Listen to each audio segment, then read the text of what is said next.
Diabetic పేషెంట్స్‌లో ఘీ బెటరా? Oil బెటరా? ఈ క్వెషన్ కూడా కామన్‌గా అడుగుతూ ఉంటారు. నేను doctor Sunita, general physician and diabetologist. So, ఈ క్వెషన్‌కి ఆన్సర్ ఏంటి అంటే ghee. So, ghee is better than refined oils. ఎందుకు అంటే ఒకటి ఇందులో హెల్తీ ఫ్యాట్స్ ఉంటాయి. రెండోది ఫ్యాట్ సాల్యుబుల్ విటమిన్స్ ఉంటాయి. అండ్ ఘీని హై టెంపరేచర్ కుకింగ్‌లో కూడా వాడొచ్చనమాట. సో, ఇవి ఘీకున్న కొన్ని అడ్వాంటేజెస్.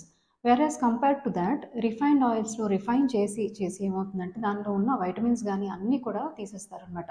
సో, దానిలో ఈ న్యూట్రిషన్ ప్రాపర్టీ అనేది రిఫైన్ ఆయిల్స్‌లో చాలా తక్కువ ఉంటుంది. ఆల్మోస్ట్ ఉండదు.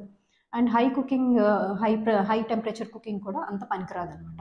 సో, ఇన్‌ఫాక్ట్ రిఫైన్డ్ ఆయిల్స్ కన్నా కోల్డ్ ప్రెస్డ్ ఆయిల్స్ వాడడం బెటర్. ఏవైతే మనకి మిల్‌లో ఆయిల్స్ ఆడించి మనం డైరెక్ట్‌గా వాడతామో వాటిలో ఇంకా న్యూట్రిటివ్ ప్రాపర్టీస్ అన్నీ ప్రిజర్వ్ అయ్యి ఉంటుంది.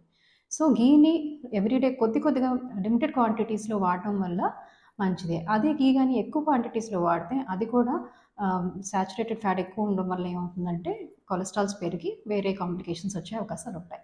సో, లిమిటెడ్ క్వాంటిటీ యూజ్ చేస్తే బెటరే.